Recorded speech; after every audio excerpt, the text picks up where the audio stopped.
Hello, welcome back to the Heated Bench podcast. I'm joined by Alex again this week. Alex, how you doing? Good, mate. How are you? Yeah, good, thank you, pal. Pretty uneventful week this week, if I don't say so myself. It's been a little bit quiet in the sports front. There could have been a lot going on. In the Premier League, we had a couple of derbies and a couple of big games that disappointed a little bit. There's obviously the darts in full flow. The cricket's had a week off. So yeah, we're gonna mix this episode up a little bit, mate. We're gonna have a bit of fun with it for a change, rather than covering all the serious topics. We're gonna do what the boys love to do best.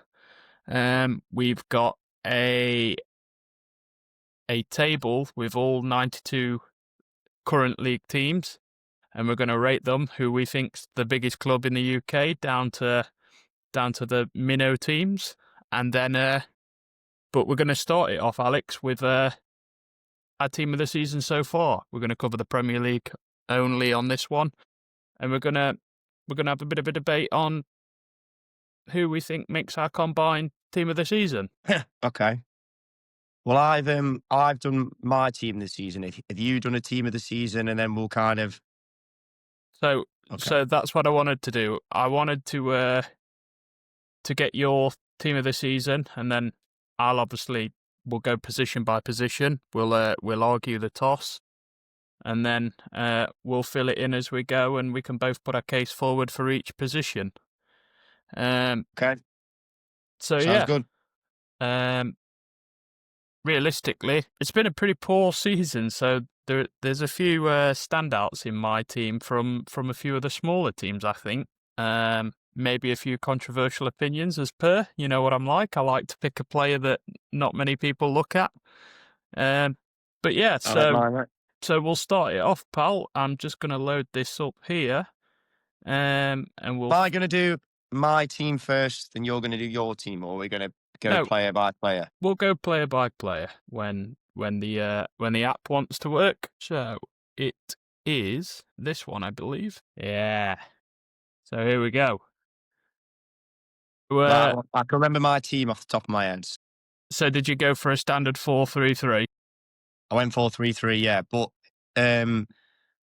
no, I suppose all the players can relatively fit. Okay. Into positions.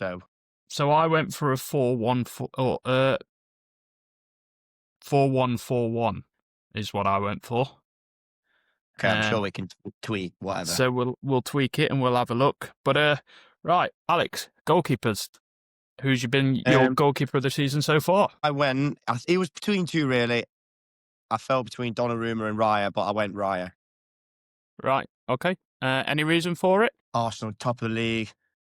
He's looked good, to be fair. I can't really remember many mistakes he's made, if any. Obviously, he conceded the Szoboszlai, but that was a free kick, but that was a worldie for free kicks. Now, I went for David Raya. Arsenal looked very, very solid at the back, so he was my pick. Yeah, I mean, Raya was probably the first that came to my head when we discussed this off air about what we were going to do. Donnarumma, I've watched a bit and I've actually been really impressed with. I've been pretty critical of him in the past when he was at PSG.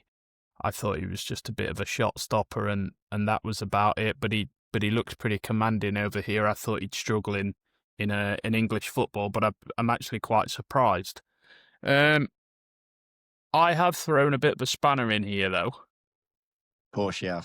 And being a goalkeeper myself, I've been mightily impressed with this guy, and I've thrown Dean Henderson in. I knew you was going to say Dean Henderson. Knew it. Why did you think that? No, I just had a funny feeling you were going to say Dean Henderson. I've honestly got no idea. I nearly stopped you, but now look, Dean Henderson's been good this year. To be fair, he's been good at Palace since he's joined the club. But it's hard to look past Donnarumma. I mean, Donnarumma's probably the best goalie in the world, and then obviously you look at what Raya's done now, and probably the last couple of seasons. I don't mind Dean Henderson, but you're not having me ahead of Raya in team at season, surely. The thing that bothers me about the Raya pick, and it's not Raya himself, it's the back four that he plays behind. Yeah, for sure. I No, I get it. think I think they protect him an awful lot.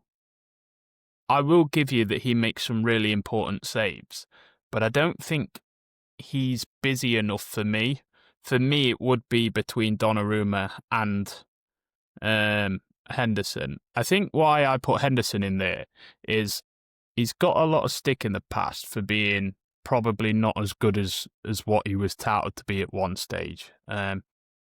He reminds me a little bit Joe Hart. He's a bit flash. He's a little bit loud and in your face, and he was giving it all the underarm when he went back to Old Trafford when he was at Forest, and a lot of people didn't like it, but I think actually he's found his spot in this Palace team, and Yeah, definitely. that Palace team has been pretty good all round this season. I think they're about fifth in the league, aren't they? I don't. Yeah, they're below Villa. I know that. But I, They're but about I to. but I remember watching a few games this season. He's made some big saves.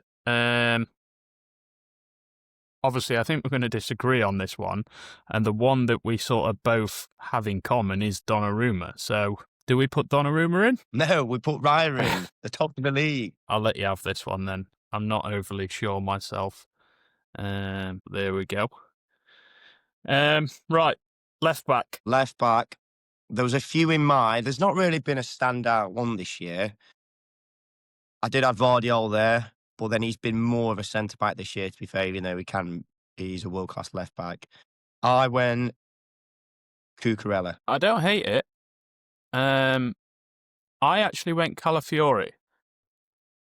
I watched this guy play football last season when he was getting games when Lewis Skelly was injured, and thought, this guy's gone in the summer. There ain't a way Yeah. he's going to get in over Lewis Skelly. Yeah, he's massively nailed a spot down, hasn't he? Considering what Lewis Skelly was doing in like the Bernabeu last year. Yeah, Arteta has seen something in him, and it's about the only decision that I agree with that Arteta does. He has looked phenomenal going forward, defensively. He's a bit old school where if the game's breaking, he knows how to earn himself a yellow at the right times, which always gets a tick in my book. But I'm massively impressed by him. Cucurella No, for me is always one of Chelsea's better players. yeah. I'm just never too convinced by him. Some games he looks $1 million, and some games I don't know. I'm not confident. I do think in the last couple of seasons he's had a mistake in him, but I think since the Euros where he was brilliant for Spain, I think he's kicked on. I think he's took his game up to another level. And I look at Chelsea's defence. I think Sanchez is poor. Chalobah's done all right. Reece James has been brilliant this year, but he's kind of flirted between right back and midfield. And I think Cucurella has been the standout. He puts in like a good 7 out of 10 every week. He contributes going forward and defensively. Nobody really, really gets the better of him one-on-one. So, yeah, Cucurella was my pick, but I'm happy to have Calafiore. You gave me Raya, I'll give you Calafiore. I think we're going to have to, based on the teams themselves. So, based on the same reason that we've put Raya in, but bringing it To be on. fair, if I had to have Cucurella or Calafiore at United, I probably would edge towards Calafiore. Fair But enough. it's close. I do think Cucurella has been really good this year. Well, keeping on the Chelsea lines then, my first pick at centre-half was Chalobah. I think this guy has been unbelievable for Chelsea. He's got a makeshift partner every week due to injuries, suspensions. At the start of the season, it looked like it would probably be him and Levi Colwill before, obviously, Colwill did his ACL. He just looks steady. Yeah. He's pretty solid. He's the sort of Van Dijk in that team in terms of he's the one that's a little bit calm, a little bit collected. The rest of them are a little bit rash, a little bit. They wander a little bit, don't they? But he pops up he pops up with a goal every now and then. I think he scored a few big goals for them this season as well. So that would be my pick for the first centre half. Well, I'll just tell you my two centre halves and see if we've got common ones. So I just went Gabriel and Saliba. I know they've both had a couple of injuries, but Gabriel has been unbelievable this year. I think he's got to be a certainty. Is he your other centre half? He was, yeah. Okay, yeah. So, And then I was close. I was close of having Vardiol in. I know he's played a bit left back left back a couple of times, but him and Diaz have nailed down the centre half partnership this year, and I think Vardiol has he been was very, very dropped impressive. earlier on in the season, though. I know, yeah, but I've just been impressed with him every time I've watched him play.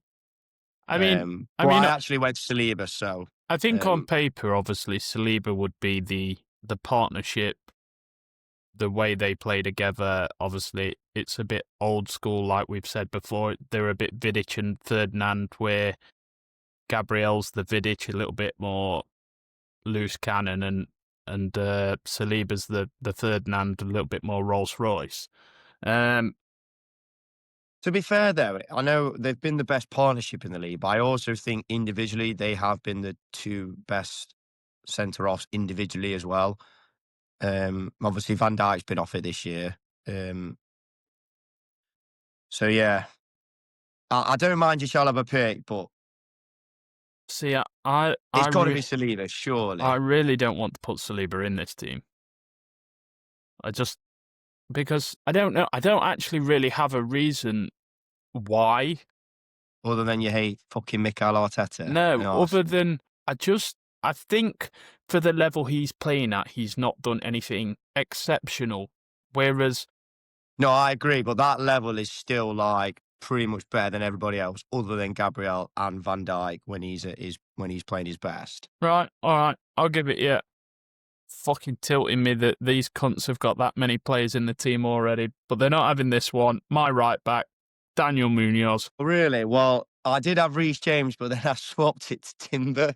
You're not having fucking 4 Arsenal defenders. Fuck that. Not a chance, pal. Again, Timber's been amazing this year. Timber's been brilliant. Yeah, he has been brilliant. Obviously, it's the whole defense that have been amazing. So, look, I'll give you Munoz. That's fine. I don't mind it. But do you honestly think he's been the best right back in the league? Do you not think James has been better as well? But like you say, James is just moving about. Like, but Chelsea are at a point now where they could drop James if they get their midfielders back. They could drop James. Once Caicedo's back, James would be dropped and Gusto could stay at right back. That's why I can't have James. To be fair, I don't think it's a case of him being dropped. It's a case of an event. Inevitably, he gets injured again. Well, yeah, and that's the other thing. He can't stay fit, can he? No. I'm not having Timber. I'm having Munoz. No, I don't agree. I think, but it's not a bad pick. Right. Midfield. I've got a funny feeling you're just going to throw another Arsenal player and say Declan Rice out there. He was mine as well. He's got to be in. He's probably the best midfielder in the Premier League this year. You agree? Okay. Disagree? I think his level's dropped the last couple of weeks, but Declan Rice is in regardless.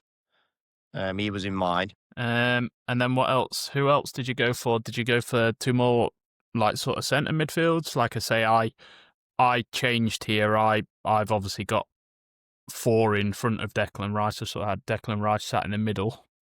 So what did you go for? Well, who's your middle 2 in that ahead of Rice? Well, my middle 2 in that ahead of Rice was Foden and Soberslai. Oh, okay. I have got Foden, but I've got him as part of the front 3. Right, okay. My 2 in midfield were Fernandes and Caicedo. Forgot, mate. I'm not going to lie to you. Because of his injury in recent weeks, I sort of forgot about Caicedo as well. Which for me would change the formation to this. for me. Yeah, I'm happy to have what in that right centre mid. Yeah, I'm happy to have Yeah. Caicedo there. Um. So this is going to kill me a little bit because it means I've got to lose one of my players, but I think I know which one I'd rather lose. So, um, obviously, like I say, I had 4 across the front of them. So the one that I would lose would be my left winger. I had Grealish out there. Where we're going to play Foden because he's in both our teams, so he's got to play. Yeah, so Foden's going to have to go through the middle, isn't he? Is he? Well, Well, okay. I assume we've both got Haaland. yeah, so Haaland, Yeah. obviously, fucking robot. Unbelievable. There's no way he can't be in the team. So that's So pretty these. standard. So So that my last two players are Fernandez, obviously, Enzo and or Bruno. Bruno Bruno, right. and Semenyo. Right. So I have Semenyo as well. I have Semenyo on the right here. So I think because we both agree he has to go in. Which leaves us to argue the toss between Soberslai and Bruno then. I'm going to make the case for Soberslai because for how poor Liverpool have been, he has been miles clear of most Premier League midfielders. The problem that sort of goes against him a little bit is how many different positions he's been played. He's played right back, he's played in the centre, he's played on the right, he's played like through the middle, which sort of goes against him, but I've not seen the guy have a bad game this season, and he's had some big impacts in some pretty dismal performances for Liverpool. Yeah, I don't hate the Szoboszlai pick. He has had a brilliant season for what's been pretty poor season considering the expectations. But yeah, it has hurt him that he's played a lot at right back, which is no detriment to him. It's probably more of an actual compliment that Slot feels like he's the one he can trust to play elsewhere. But I feel like that's the same for Bruno as well. Playing in that middle too. It's not really his position either. But I had a look at the stats earlier, and he's got the most assists in the Prem. He's got second most goal involvements after Haaland, and he's created the most chances in the league, whilst playing as a 2 in the middle, which we've spoke about how difficult that is. Yeah. And also, he's not really a proper centre midfielder, is he? He's obviously he's clearly a number 10. So yeah, that's why I went Fernandez. I don't hate it. I don't hate the pick at all. Let me throw another one out for you then. Well then, Who actually I had in my side before I remembered how good Soberslai was.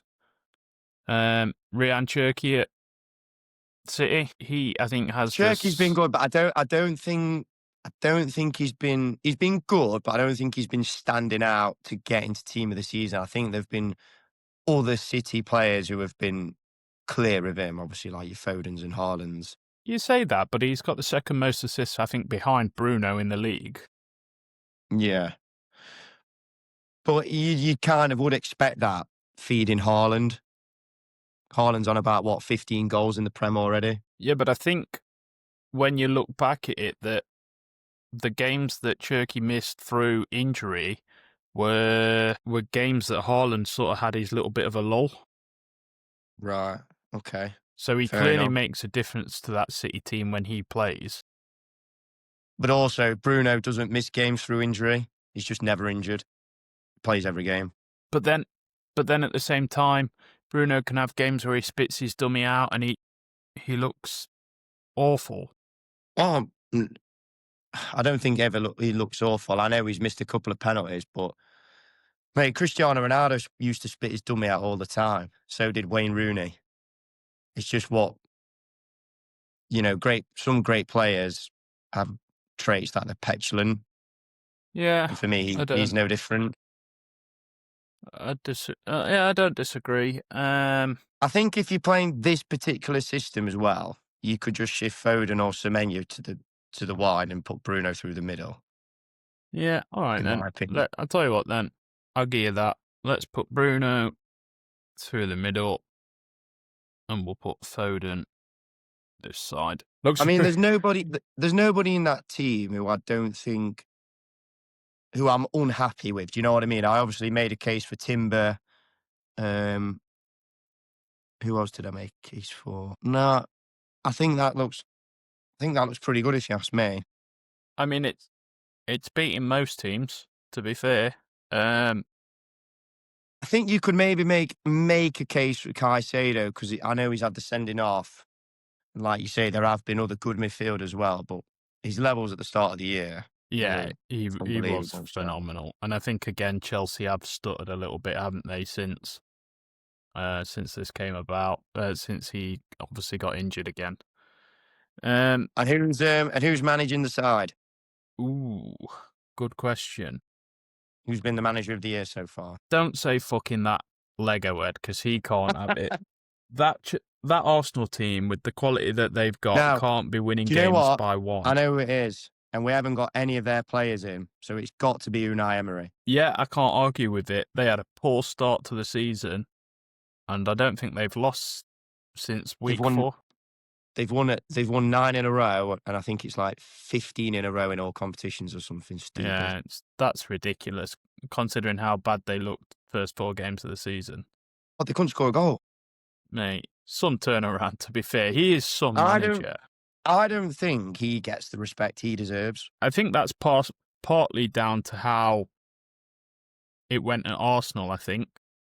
Agreed, yeah. And I think he got pretty much an impossible job there taking over after Wenger. And if you look at what they were doing under Wenger and then what they were doing post Emery, it was all very similar steam. Similar still. It's only really the last few years where Arteta's got a hold of it that they've kicked on. But if you look at what he's done, like he won 3 Europa Leagues in a row at Sevilla.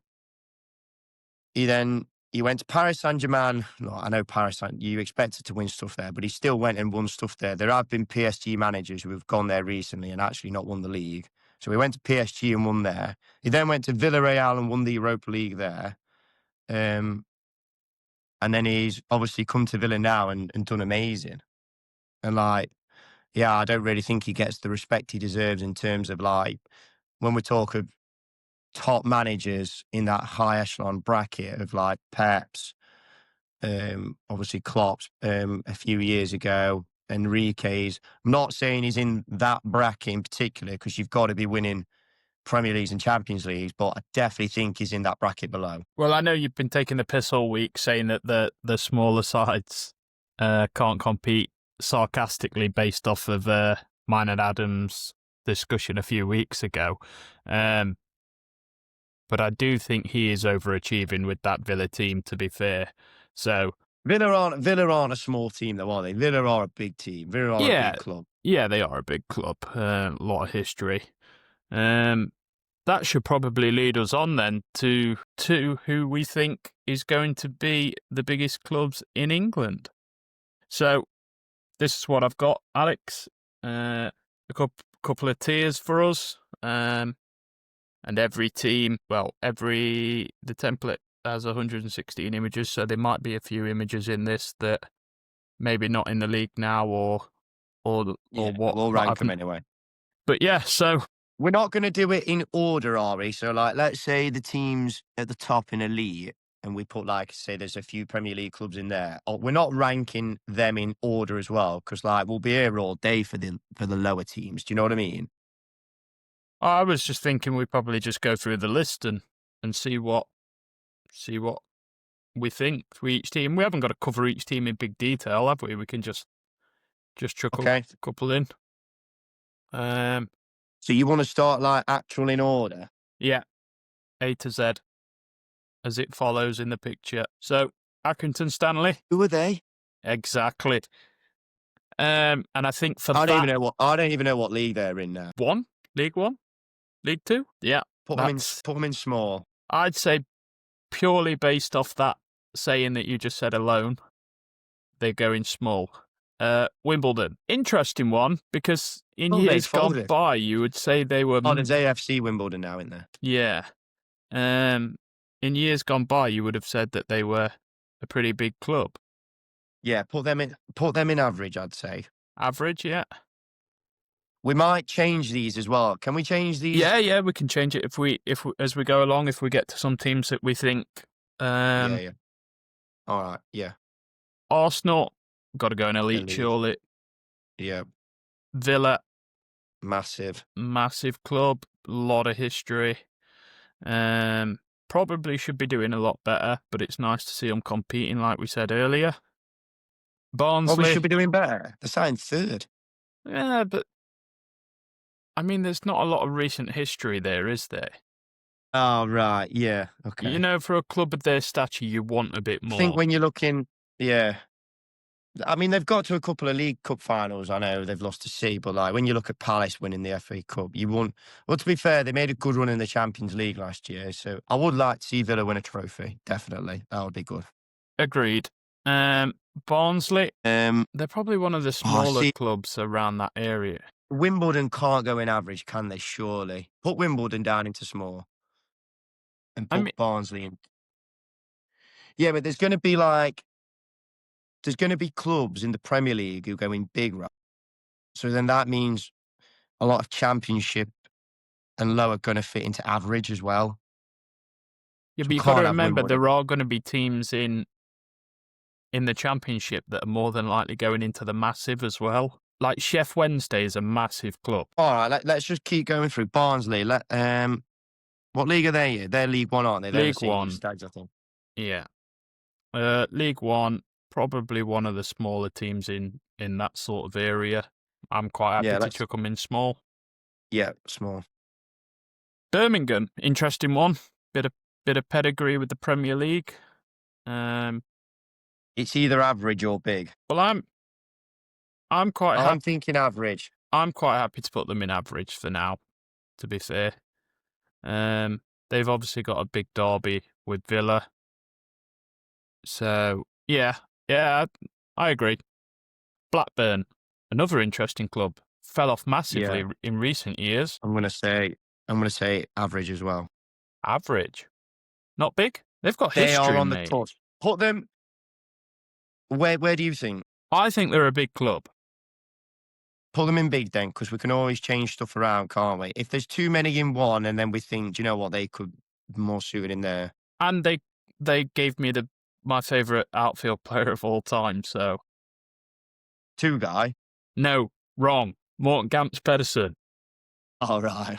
Blackpool. I mean, this is an Right. interesting one. They've had Yeah, I was just Premier thinking League that because thing, but I was thinking Blackpool are probably they're bigger than the clubs in small, but they're not as big as Birmingham. yeah, I agree. Do we move these down to tiny? Accrington? It just depends how much fucking tin pot comes out.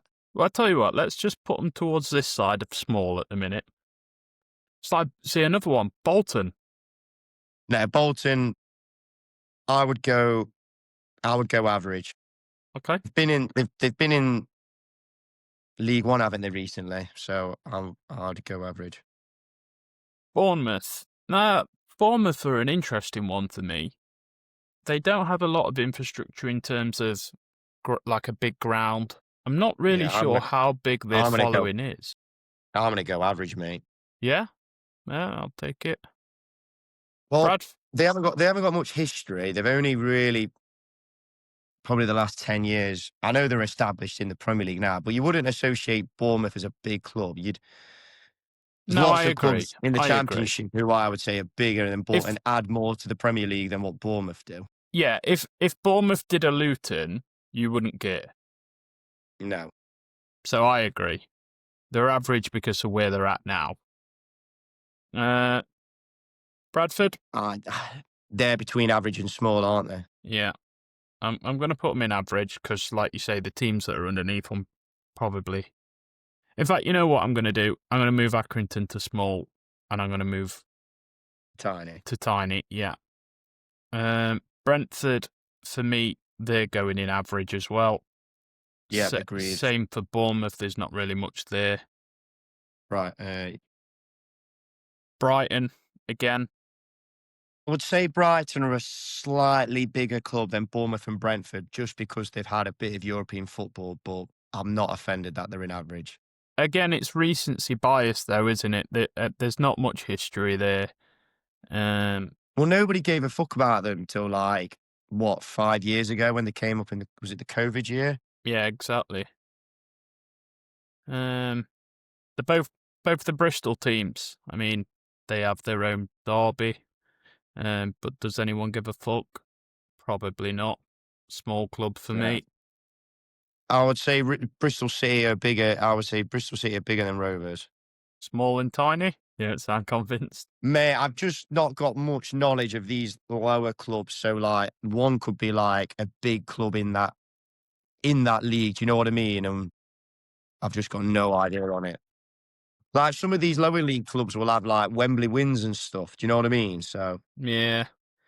Burnley, they're average. average. Again, recency bias in it.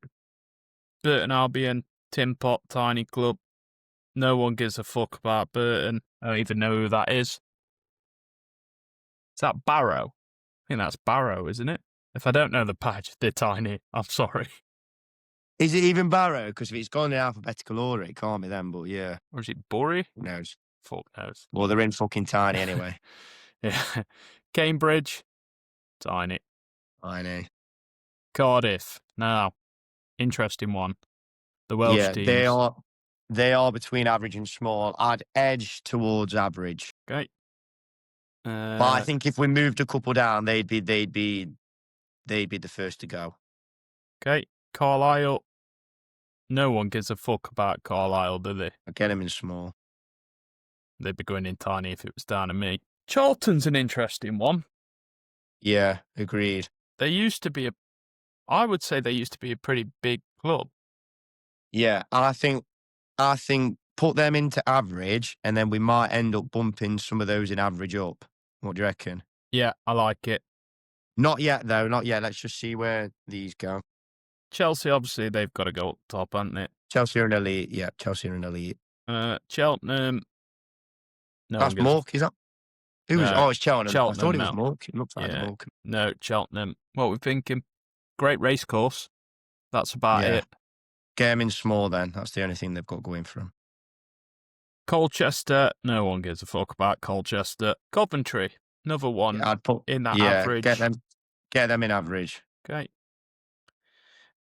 Crawley Town. No one cares. Crewe have got a bit of history. Put them in small then.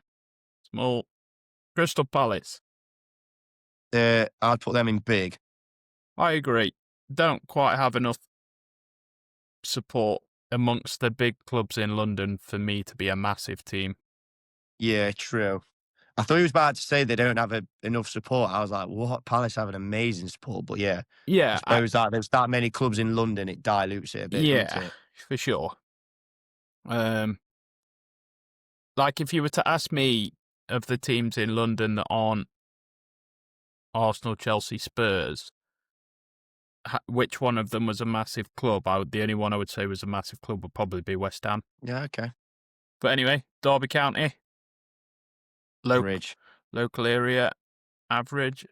Okay. Donny, small club. More. Everton, massive club. They're massive. Yeah. Yeah, massive. Exeter, small club. Fleetwood, no one cares about. Forest Green, no one cares about them. Fulham. I'd put them in big, but I think they could potentially go into massive, but put them in big. Same thing with those as Palace for me. Yeah. I think maybe the Fulham the stadium lets it down, but they did have they got to Europa League final one year, didn't they? So I know they have a good following, but probably I'd say the stadium lets them down a bit as well. Probably a bit like Bournemouth. Yeah. Gillingham, small club. Yeah, Grimsby. I know. Huddersfield's an interesting one. Yeah, I'd put them in average. Yeah, they've got their rivalry with Leeds, haven't they? So, Hull City, another one. Average. Ipswich, Average. Leeds. They could maybe go to big. Leeds are massive. Yeah, great sport. Leicester, interesting one. Quite Yeah, recency bias, but I would say they, my opinion, Leicester are an average club. No, I was going to say big. Purely down to the Premier League win, yeah? Let's I not mean, forget at the start yeah, of the season that year that they won the league, you could buy a season ticket for them. yeah. But you can't not look into the fact that that Premier League win and that FA Cup win as well is massively elevated them. It's got to have. All right. Yeah, no worries. Big club it is. Leyton Orient, small club. Lincoln, small club. I'd probably say they're tiny, aren't they? Yay. Ew, Lincoln. No, I was on about Lincoln. I was generally on about Lincoln. Okay. No, Liverpool goes without saying. Yeah, Luton. Are they You've got to small? say small Genuinely? club Yeah. because you can't be getting to the Prem and then going back-to-back relegations and then being sat in the And the bottom ground half of the table. and the grounds are shit. And going through someone's back garden to get in the away end is a Yeah, that is disgrace. fucking sport time, isn't it? Macclesfield aren't even in the Footballing League, so them cunts are going in tiny. This is an interesting one. City. I see have got the elite. They're elite now, but they weren't always elite. Yeah, obviously, but like City are a big club, man. City are an elite. You know, yellows. And chuck them fuckers in elite and all Yeah, that's get it. them fuckers in. Yellows. Can't have stags anywhere other than elite, to be fair, can we, when we're from the town? Middlesbrough. Interesting one, because they fall to the wayside based on the other two teams up north. They're another one between big and average. I'm going to put Middlesbrough as a big club, you know. Yeah, but I think then if Borough go in, and I think we're chucking a few others up, but we'll rearrange it after. But I'm not offended with it. Millwall, big club. Yeah, put Millwall in big. Well, MK Dons. Get them in fucking tiny. Everyone hated MK Dons, to be fair, when the split happened, so they're tiny. The Shrimps, they're going in small just because they're called the Shrimps. Newcastle, this will cause a debate. No, they're massive. Newcastle, they are massive. They are massive. I thought you was going to say they're just a big club. No, Newcastle are massive. These cunts are tiny. Fucking Who's that? Newport County. No one gives a fuck about Welsh football. Can you just put Charlton into tiny, by the way, after they've killed the last 2 weeks on the group bet? Can you put them in tiny? Yeah, they're fucking done. They are done. Where are we up to? Ends. Northampton. Yeah. Get them in small. Small club. Norwich. Average. Yeah, I agree. Forest, tiny. No, Forest are big, man. Big or massive? It's big or massive. I don't think they're as big as Villa or Newcastle or Everton. Fucking tiny is what they are. You could maybe put them like neck and neck with Leeds, but you can't put them in tiny. I'm sorry. Fuck, you can. No, I don't think they're massive. I think the other clubs in there are bigger than Forest. You'd say Forest are on a par with like Palace and Leicester. I'd say. Try telling that to the lads that have never been born in the 80s that go on about the success that they had fucking 30 years before they were born. Fuck. Mate, fucking Brian Clough took them down, so. Yeah. Big club.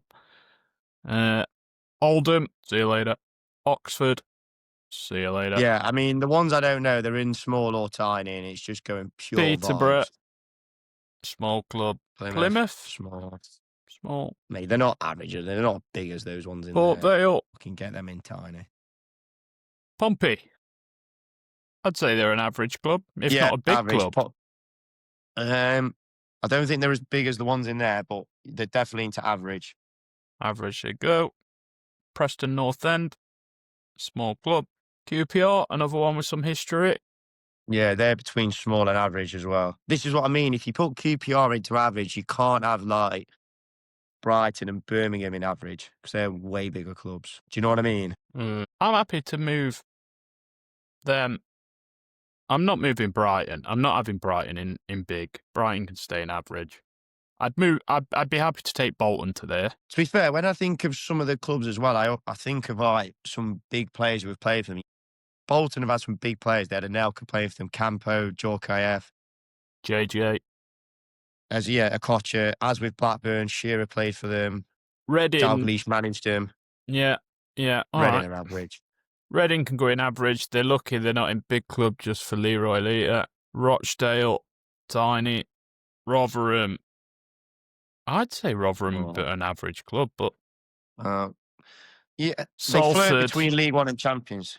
Salford are tiny. Salford. People only give a fuck about them because of the class of '92 buying into them. Scunny, tiny. Sheffield United, big club, big club. Both Sheffield clubs are big clubs. Wednesday, if not massive, for me. This is oh, this is what I'm talking about though, 'cause I think some of the teams in big are a lot bigger than Sheffield United and Wednesday. Do you know what I mean? No, Like Forest, Palace, maybe even Fulham and Leicester are bigger clubs than Sheffield United. I don't But know, because Sheffield United are bigger than fucking Reading and QPR. right, Get Sheffield United in big. yeah, I'm happy to have That them. many. We haven't got that many clubs in massive at the minute, so we can still move a couple up. Put them both in there then. Shrewsbury, no one gives a fuck about. Southampton are a big club. Southend, no one gives a fuck about. Stevenage, no one gives a fuck about. If Cambridge are in there, Stevenage are going in too. Stoke, Stoke, they're average. big club. Well, you've got them in average. Yeah. Oh, okay. I thought you meant yeah. Stoke. I'm happy with Sunderland, tiny. Just well, they're either massive or big, aren't they? yeah, they're gonna have to go in massive, aren't they? This weekend proves how big of a club they are, and the run they're having this year. I'm sure the Newcastle fans would argue the toss as vice versa, but for me, they are a massive club. Been a couple of times, and Yeah, but that's why the derby's so big because both teams are fucking massive. yeah. Swansea, Average. average. Even though they have won the League Cup. Swindon, no one cares about. Spurs, are they an elite club or are they just a massive club? Nah, I'd put Spurs in elite. That'll get some question marks, I think. Yeah, obviously they're not as big as the other clubs, but they're bigger than the ones in massive. Do you know what I mean?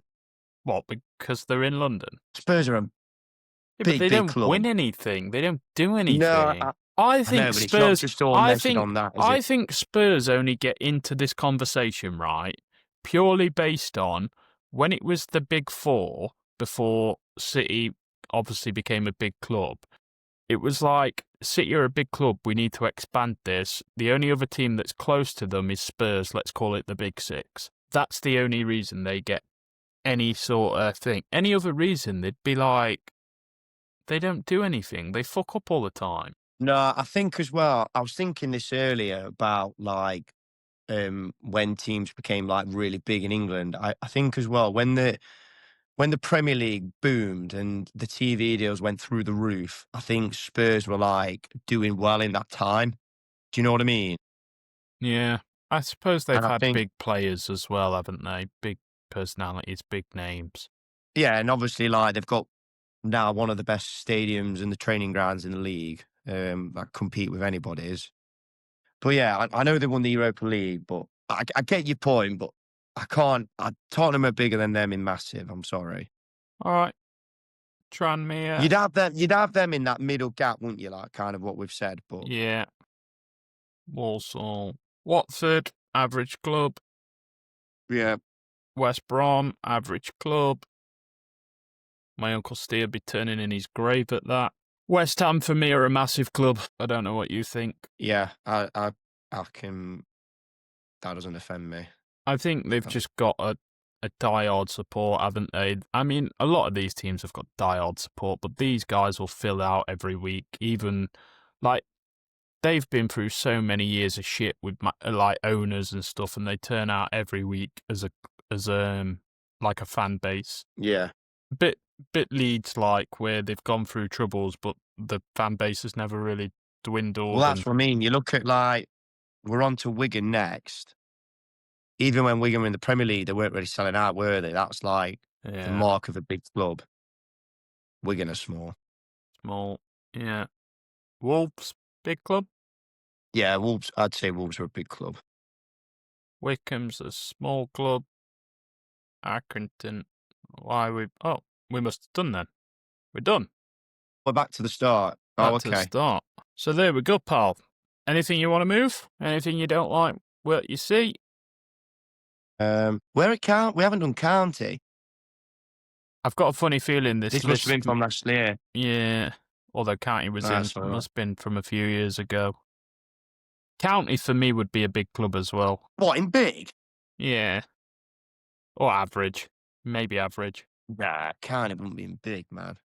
Fucking hell. Maybe Mate, because they're just at home. Carney would be in small. I know Well, they've got a lot of history, but you don't think Carney are a bigger club than like Wigan or Blackpool, do you?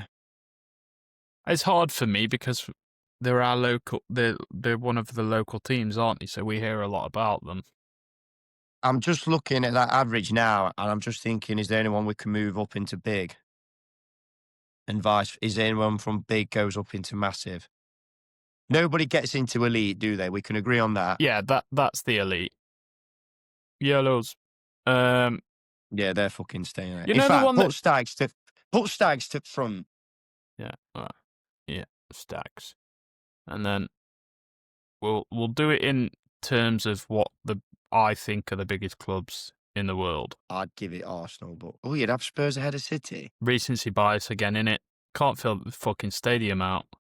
Tin pot money club. But then you argued, should Spurs even be in there? And then you've got them above City. But you the one that put City in elite. I was happy to have them in massive. Nah, you've got to have City and Spurs in there. I'd All have right. Arsenal above Chelsea. All right, fair enough. Serial fourth places. Yeah, I get it from the Who would you have at the first of massive? Ooh, that's a tough one in that. That is fucking tough. Because you Yeah, could make a case for all of them. Yeah. I would say probably Everton. I would say Everton as well. I was just about to say Everton, Villa. I would go Newcastle. I'd go Newcastle. Leeds, Sunderland, West Ham. We should have had Yeah. Paul and Tom in here to argue that toss. Because they've done it a few times in the group chat. No, I do think Leeds are slightly bigger than Sunderland. Yeah, all right, I'm happy at that. I think if you ask most football fans, they'd say the same as well. And then I would probably, I'm not going to go through them all, but I would probably do... Do you think Forest are bigger than Leicester? Yeah, 100%. 100%. And that hurts to say because I can't stand Forest, I can't. But yeah, for me, that's pretty spot on. I can't argue with much of that, to be honest, mate. The tiny and small clubs are, like you say, they are what they are. Yeah, I'll be honest, I don't have much knowledge on them. I'm just looking at average now. Is there anyone we can bump up? Like Ipswich have got a lot of history. Yeah. Are they big? Derby are a big club in the local area, to be fair. And they have the record for being the shittest team ever till this year. Well, yeah, that could go this year. I think that's going to go this year. Do you reckon? But then, do you know what I was thinking? The quicker rules get relegated, the quicker the pressure is essentially off. And teams always start to pick points up when they're already down. Yeah, true. So if they get relegated quicker, they might pick up points once they're down. Do you know what I mean? Yeah, I get it. Yeah. No, I think I'm quite happy at that, mate. If you are. Yeah, I'm sure we've had a few howlers in there as well. Oh God, missing. If this gets to the to any of the fans of the teams below, we are getting fucking nailed. So yeah, there's a lot of Premier League bias. Even stuff like I'm sure Palace fans would probably argue they're bigger than West Ham. Do you know what I mean? But yeah, it just is what it is. I agree. Right, I'm happy at that, mate. Are you? Yeah. Yeah. Awesome. Right, let's just touch on a couple of things before we go then. Next test starts in about 2.5 hours, I think. Is it 11:30? Yeah, so 2.5 hours. One change for the England side. Out, Tong in. Think it's going to cause a lot of upset if this game goes like the first two games. We spoke about it the other week. Pope's kept his position again. I don't know how. They've built this whole series up, certain players up for these series, like Bashir, not picked him. Which, to be fair, a lot of people are upset about, but I'm not. I quite like Will Jacks. The only thing that worries me is it's a more traditional pitch. Has he got the amount of control that that Bashir has. But then again, Bashir's not exactly Nathan Lyon, is he? So No, yeah, I think the conditions. This will probably be the first test where it really suits our batsmen. It's a bit slower traditionally, and it keeps a bit lower than um, that in. Um, well, they had the pink ball test in Brisbane, and was the first test Perth. The word, yeah, yeah, it was. yeah. Yeah, So obviously shooting bowlers in the pink ball test, and then in Perth. yeah. Cummins and Lyon back in. Well, it's do or die, isn't it? Here now, we know that England have to win, otherwise the series is gone. I'm interested to see how Duckett gets on. Like you say, the pitch is probably the most like an English condition pitch. He had a great summer for us. It could, I just hope we win the test just to keep the series alive in terms of at least we're playing for something in the last two tests or maybe last one test. Because if the last two become just a dead rubber, one, as fans, we just lose interest in it. And then two, you start like chopping and changing the 11s. And I want to see England's best 11 perform. And also, like, I don't know how to word it really, but then it's just like, it's easy way out for those lads who haven't performed. Do you know what I mean? yeah, Oh, we'll give, they well, get the series is gone now. We'll give other lads, we'll give yeah, them a go. they get chucked by the wayside, and that's it. They're out of the firing line, Yeah, and yeah. they get And a then bit of an easy ride of it, don't they? and then you chuck the lads, they're coming into a side who are 3-0 down against an Australian side.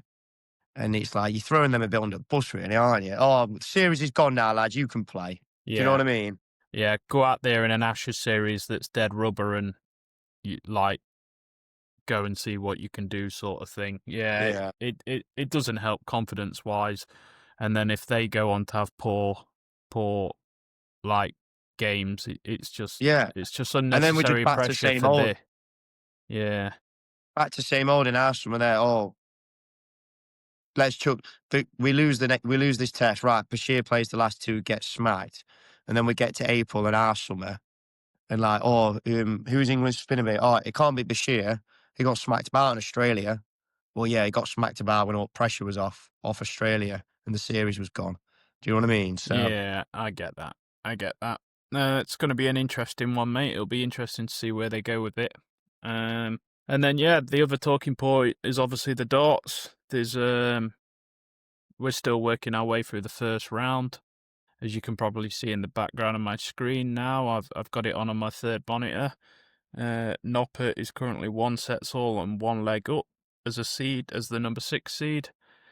I tell you Uh, what, we've had a lot of close games already in this we have, tournament. and we've had a lot of seeded players struggle as well. There's been Yeah, a few players. I mean, Stephen Bunting very lucky to get through.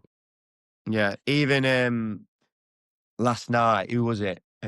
Clayton. He had a close game, and then to be fair, he just had a 15-minute spell where he just went pop, pop, pop, and took Yeah, the game away. I think that's the thing that make these guys the elite, though, isn't it? When that ultimate pressure is on them, they can turn it on for a couple of legs just to take the pressure off.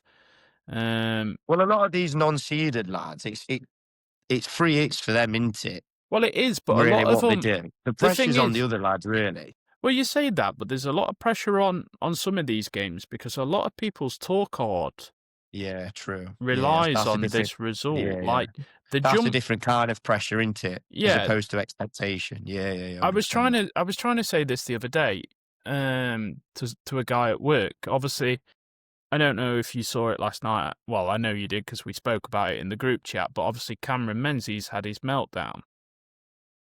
We'll cover that fully in a minute. But the raw emotion and pressure that these guys must feel at times, like these guys are essentially playing for their jobs. Like this Yeah, tournament is so big, like the jump in pay between round 1 to round 2, from round 2 to round 3, keeps them in a job essentially for a year. Like Cameron yeah, Menzies this year left his part-time plumbing job to take this up full time, and has had a result of being out in the first round against somebody that he should have beat. This Charlie Manby, good young player, he's got a future in darts, but these players that are seasoned on a big stage should be winning these. Let's get it right. It's just the pressure of set play, isn't it? There was a moment yesterday between Whitlock and Scott, I think he played, and um, Scott was up 2-1 in sets, but legs were 2-all. Yeah, So either he wins the game or Whitlock pulls it to 2-2, and like it's it's so just moments momentum. like that. Yeah, Exactly, yeah. And like if Whitlock gets over the line of that leg, you don't know if Scott's head might drop. But like in set play, there's just so many moments like that where it's a fantastic come- format. yeah, Like the swings back and forwards, like you say, you can be 2-0 exactly, up yeah. and you're not. Well, look at Bunting. Bunting played the first two legs, averaged like 105, looked really good, $1 million. Took his foot off the gas, lost the third set, and then all of a sudden he's under the cosh. Can't hit a fucking score, can't hit a double. Darts are flying all over the place, and he looks rattled. And you're thinking, we're going to lose I the think with number set 4 play, seed. yeah, I think with set play, it obviously difference with leg play is that you can have um you can lose if you lose several legs on your own throw, the game kind of just falls away. But like you only need really one break in a set, and the set just opens up. Do you Agreed. know what I mean? Yeah, agreed. Whereas like if you're best of 15 in legs and somebody just has a break a throw, you can pull that back later on in the game, but you can't really in set play. If somebody breaks on your throw now and then you're throwing to go 2-0 up, the set's then nearly gone. Do you know what I mean? So it's just like I say, it's just a different dynamic, but how games just twist and the momentum just shifts in set plays it just makes the world so great.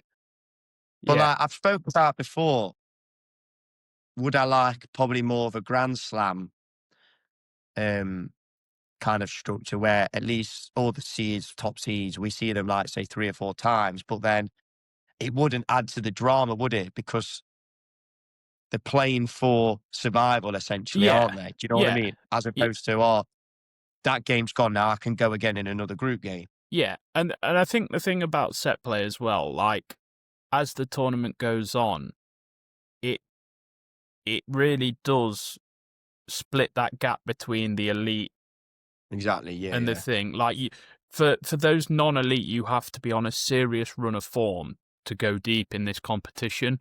And whilst I get that's hard like for those guys and for like new fans to the sport, they wanna see these players in the longer formats, in the deeper tournament. But for the elite, like Luke Littler is probably most vulnerable now. Stephen Bunting is most vulnerable now. Um, Yeah. And it it's only adds a that. couple of legs or a set against him, and then he's all of a sudden thinking, do you know, it's only one set. I'm one set away from going out. I'm a couple of breaks or throws away from going out. And like you say, as you are right. As we get deeper into the tournament and we get into more sets, more elite players, the discrepancy will show then. But right now, when people are coming in fresh and they've kind of, like you say, they've got 3 hits to take out one of these guys, and that's a massive story. Yeah, it does make it interesting for sure. Yeah, He's it brilliant in does. it. He's so good. Yeah, and you've like now you've got Van der Velde just giving it the big one because he's just took 40 out and he's fucking pumping the crowd. It's great. Like this, the way that the momentum swings at the Worlds is like nothing else. You Yeah, don't yeah. get a spectacle like it. It's fantastic. Um, we're gonna have to cover it, Alex, because it was the big talking point, and I'm gonna cover a couple of things on it with the Menzies incident. As I said earlier, he's lost a game that he probably should have won under immense pressure. Um, from the stats, I didn't get to see the whole game, but from the stats that I saw, was a pretty steady average, like both players mid 90s, I think it was. So both players played all right. Um, obviously after the game's done, Menzies has put his hand on the pyrotechnics and then punched the table 3 times and split his hand open before being ushered off the stage by a referee. Can't remember who it was. It might have been Owen Bates. Yeah, he was ushered off. Obviously, it's gone viral on social media. A lot of people laughing, a lot of people calling him quite a lot of names and stuff. I just want to throw the point out there from a perspective that I'm a big fan of watching professional athletes, sportsmen, entertainers. I like seeing the raw emotion of it. I like seeing those moments from people where, like we were saying earlier with Bruno, that he'll spit his dummy out, but you know when it's coming from a place of passion and a place of like real investment into what they do. This with Cameron Menzies, though, goes a little bit deeper, in my opinion. There have been a couple of occasions where he's broke down on stage in the past at big events. I think I'm right in saying the PDC have released a statement as well, stating that they've spoken to him and his management team and offered some support, which would also probably point at some underlying issues, probably mentally, with the guy. I'm a big fan of Cameron Menzies. I actually like the way he plays, and again, like I say, he wears his heart on his sleeve in wins and losses. But that reaction yesterday there has to be a bigger picture behind that. Yeah, he's had anxiety attacks and panic attacks on stage, hasn't he? Like he's open about it, which is brilliant. But I think the problem he's got is darts fans don't give a fuck. Do you know what I mean? Yeah, And that's and when there's a big drinking culture involved, and when somebody's vulnerable, like he clearly is, and he's having a moment like that, like fucking Colin Lloyd did all them years ago when he smacked the board, you're just opening yourself up, and he's gonna get some form of stick now, really, every time he plays, which is a shame, really, because I like Cameron Menzies as well, and I agree with you. I want top sportsmen and people performing on stage to show passion and show enthusiasm and get the crowd going and stuff like that. But there's no getting away from it. He crossed the line. It took away the win from the other guy. I can't remember his name now. Charlie Manby. And yeah, and like you say, it goes deeper. He's open about that, which is brilliant. But But it's you need, nice. you need It's nice to see the PDC come out and offer that support as well. yeah, well, they had to, didn't they? Really, Yeah, I mean, I follow horse racing quite a bit, and it's quite a cutthroat business. And there are often times where jockeys have taken their own life because their career's not going in the path that they want, or that the way that the job is requires a lot of self-destruction to a degree. Obviously, they're on weight check all the time. They're in like a group of people. A lot of jockeys and stuff sort of stay in their own accommodation within the site that they ride out for, the stables, etc. So there's a big drinking culture and a big drugs culture there. In the past, there's been a big drugs culture in that to keep weight down. I mean, like the sport's biggest star, Frankie Dettori, has been banned in the past. There is the sport's probably biggest star now, Oshin Murphy, has recently been banned for uh, being under the influence of alcohol. And I don't think like the jockey, the BHA, the British Horse Association, do enough for jockeys. So it's good to see like the organisation itself coming out and supporting these people that are clearly showing the struggle. I hope it's just not empty words, and that they're actually able to help Cameron and get his demons out, and obviously work with him, because like I say, he can be one of the most exciting players to watch on that stage. yeah. I just want to touch on a bit what you said there about the jockeys as well, and you covered it actually briefly there. a lot of these players, particularly in darts, where the money's not great, not for the Taylors and the Littlers and the Humphreys, who they obviously are playing for the money, but to them they're competing for titles, and it's the same in other sports. I'm just going to use golf as an example. You've got players like Rory and Scheffler and that. Their money to them is no object, probably just the same it is to the Tory. But like you look at these lower level golfers on the tour and the lower level darts players fighting for the cards, and some of these lower level jockeys, it's a different kind of pressure. They're fighting. They're It, fighting every week for a paycheck, and they're well, fighting every week for the careers and to keep the cards. And it's a different pressure that just builds and builds and builds. And suddenly, like you say, for some of these players or sportsmen or athletes, it gets too much for them, and they come out, or like you say, they've got drinking problems and stuff. So well, like you say, these people are dedicating their whole life to their craft. They everyone's ultimate goal at the start is to reach the top, and you don't reach the top ultimately without sacrificing, whether that's friendships, whether that's money, whether that's your mental well-being, whether it's your physical well-being. Like to be a top level athlete, a top level sports person, it comes with sacrifices. And like you say, it's a shame that essentially for someone to make that, somebody else has to lose out. And like you say, the pressure of these guys that aren't in, I think it's the top 24 essentially. That I think it was Joe Cullen that was said the other week, since he's dropped out of the top 24, it's almost impossible to play darts for a living. Like, I was just about to ask. We should probably cover this on an episode one day, but like the cost of being an athlete. So I was listening to a podcast recently, and it was about a guy who was playing golf on the Challenge Tour, which is like that possibly is like the fourth tier tour. yeah, And he was saying before he'd even hit a golf ball, it would cost him £50,000 to play on the Challenge Tour before he'd even made any money back. So like, what would it be roughly for a dart for a full yeah, PDC tour? What's that costing? Do you reckon? yeah.